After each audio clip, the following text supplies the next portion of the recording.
Good morning, readers. Welcome back to our nonfiction text study where we are talking about identifying the main idea in a nonfiction text and comparing and contrasting two books. Yesterday, you had a guest reader and you read wolves. You read about wolves. Today, what do you notice on the front cover? Yes, wolves. Wait, we learned wolves yesterday. Well, sometimes authors will write a nonfiction book about a topic just like these two. Today, we're going to read this text and think about how it is similar and different from this text. Good readers compare texts as they read by reading two books by the same topic and noticing what is the same and different about the two books. And then we figure out the main idea. How do we figure out the main idea? Think about the facts. A fact is something that you can prove. Notice the text features labels, captions, photographs, glossary, table of contents, and figure out the main idea, what the story is mostly about. We're comparing and contrasting two books after we figure out the main idea of those books. Wolves.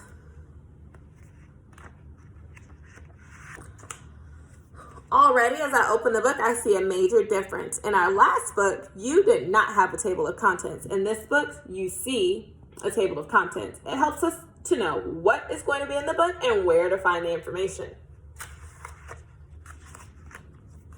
What's that sound? Arroo! There's a lonely howl in the distance. Then more voices join in. The chorus of howls sends a shiver down your spine. What's making that spooky sound? Wolves. Wolves are found all over the world. They live in hot places like deserts. They also live in cold places like the North Pole. The most common wolf is the gray wolf. There are more than 30 kinds of gray wolves, and they are not just gray, they are brown, black, tan, and white too. What text feature do you see here? Right, you see captions. Captions help us to see the different type of wolves. I learned some new facts here about wolves. I learned that wolves live all over the world in hot and cold places. I also learned that the most common wolf is the gray wolf. But wolves are different colors, just like the ones in the pictures. We see that there are gray wolves, white wolves, and even black wolves. Those are facts. Wolves and dogs. Wolves are the largest members of the dog family. Foxes, coyotes, jackals, wild dogs, and domestic dogs are also members of this family. Our pet dogs are relatives of the gray wolf. That's why they look alike.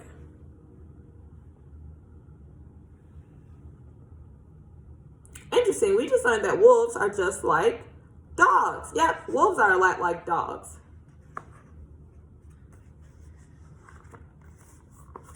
What text feature do you see on this page?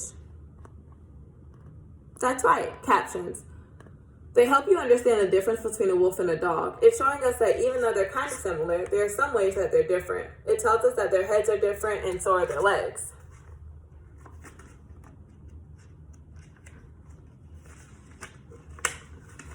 We can see that label more clearly here. Look at the picture labels that show us how wolves and dogs are different.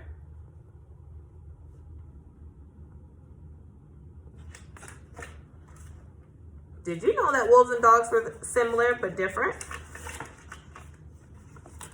Those are facts.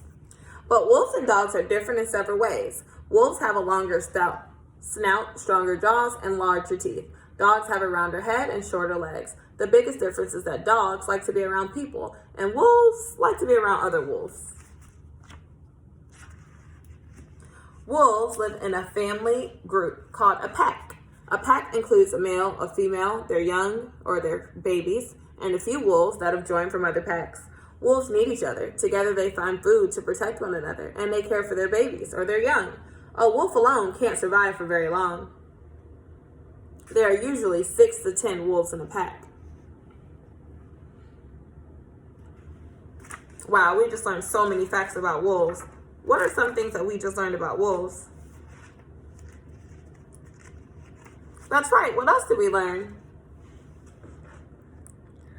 Excellent, scholars. Yep, we learned that wolves live in packs. They do not often travel alone. They prefer to stay with their tribe, which includes their children and some other wolves. Wolves are great hunters. They travel many miles without getting tired. They can usually run faster than their prey. Wolves eat small animals such as rabbits. They also eat big animals such as moose, deer, caribou, elk, and bison. And wolves eat a lot. They can each eat 20 pounds of meat in one meal. That's about 200 hot dogs. Whoa. We just learned that wolves are really great hunters too. Wow, how interesting.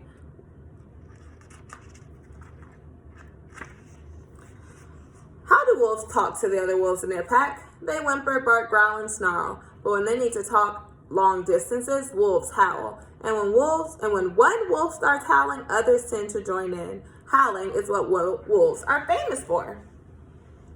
Here you can see the captions that tell you the things wolves might be saying when they communicate to each other by howling.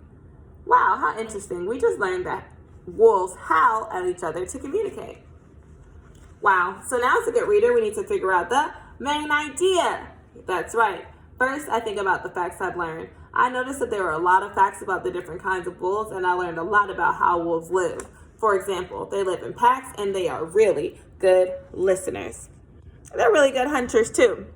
The author included a lot of text features to help me understand those things, like labels for the different kind of wolves and captions about the size of the pack. I think the author wanted us to learn about the different kinds of wolves and how they live. This helps me to think about the main idea. This text is mostly about the different kinds of wolves and how they live together. So now we can compare and contrast the texts to one another. I already know some of the ways that they are the same. They both have photographs of wolves. What else? They both have a table of contents, labels, and captions as text features. But one thing I'm noticing now is they have different main ideas. This text taught us mostly about how wolves grow and change from babies to adults. This text taught us about the different types of wolves and what wolves live like in the wild. How interesting. They both taught us about wolves, but just different kinds of things about wolves. As good readers today, we thought about the facts. We noticed the text features and we figured out the main idea. We compared and contrasted two texts by reading two books on the same topic and noticing what was the same and what was different about the books. Thanks for reading.